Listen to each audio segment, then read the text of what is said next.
William Jordan, we don't know yet, but what does it mean if there's a divided Congress, if we have this lame duck session that goes until January?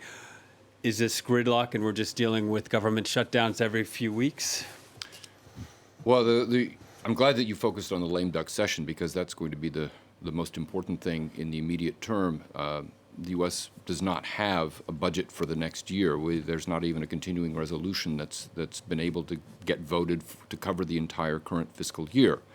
So that's got to be job number one. There are several other pending pieces of legislation that the Democrats have been keen to try to pass that I can't see how they're going to pass unless, for one thing, at this late stage it would be almost reckless. The Democratic Senate leadership decides somehow to do what it's refused to do over the objection of, because of the objection of senators like Joe Manchin, Kristen Sinema to get rid of the filibuster. So you're basically going to be in this wrestling match between Democrats and Republicans to continue kicking various cans down the road, including the budget. The Republicans, if they get significant majorities in the House and the Senate, are going to be able to argue, I think successfully, that, look, we can't deal with all of this now. We have to postpone as much of this into the next year. And that gives the Republicans a great deal of leverage over the administration and the Democrats in terms of trying to push some of their initial, possibly very radical moves. One of the things about the Senate that makes the Senate very significant is that if the Democrats lose the Senate, the president no longer, in my view, has the ability to be able to appoint the people that he wants to Senate or positions in government that have to be approved by the Senate. If there is, for example, God forbid, some sort of a vacancy on the Supreme Court, I don't believe that the Senate leadership is going to agree for the remaining 2 years of the Biden presidency to appoint another Supreme Court justice. Or to accept the nomination by Joe Biden for another Supreme Court justice. So this is all going to be the kind of thing, as ambassadorships can either become vacant and there's no new appointee, or they continue to remain vacant, and there are a number of key vacancies around the world over 2 years into the Biden presidency, or almost 2 years into the Biden presidency.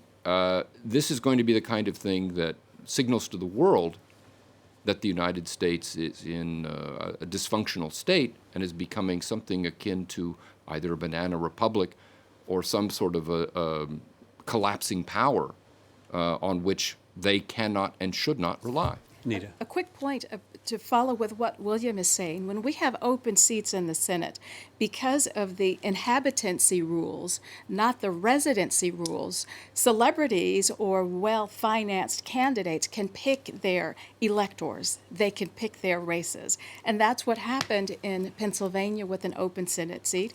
That's what happened in Georgia, because Herschel Walker has homes in Florida, in Minnesota, Texas, and Georgia. Okay, why run for Senate in Georgia? Because of the possibility of taking that seat, which, as William was saying, blocks what happens with the Supreme Court if there is a vacancy, and it blocks the agenda. We know it blocks everything that the Senate can do. But it's because our system allows open seats to be picked by the person who has the money or enough money to have homes in those states, but residency is not required. The rule says inhabitancy, which means a person can be on assignment but can claim that residence, that physical property, as the place where the person rents. Mitt Romney, the same thing. This happens when you have the money. We're going to return to this. We have to cross to Atlanta speak to our reporter, Clovis Casali. Clovis, you have an update on the governor's race there. Absolutely. Brian Kemp, the incumbent governor, wins his rematch against Stacey Abrams. She's conceded defeat. She's called Governor Kemp, who's re-elected. Now it's official. Governor Kemp, who who's an interesting character because he did have very conservative views, especially back in 2018 when he was endorsed by Donald Trump. And then he got into trouble with the former president, refusing to overturn the 2020 election results here in Georgia. Governor Kemp so has won, and it does seem that the people of Georgia, of course, voted on local issues, picking this governor. And it's cruel for Stacey Abrams, of course. She's not fulfilling her dream of becoming governor here in Georgia, becoming the first black governor of this state. Regarding the Senate race, because that's very important, of course, to understand who might control this Senate, whether it's the Democrats or the Republicans, it seems Herschel Walker and Raphael Warnock are neck and neck. Very, very close. We could be heading towards a runoff, and that's what both sides wanted to avoid by all means. That's what both teams had been telling us, whether it's Walker's team or Warnock.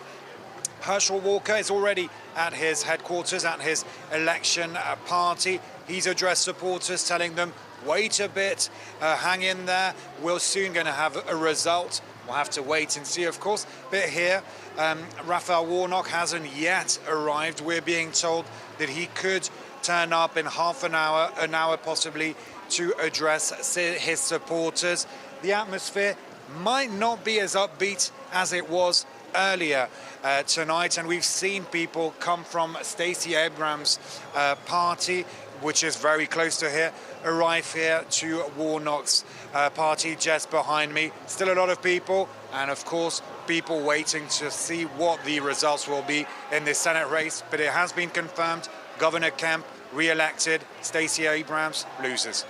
All right, Clovis, thank you very much. Clovis Casale reporting from Atlanta.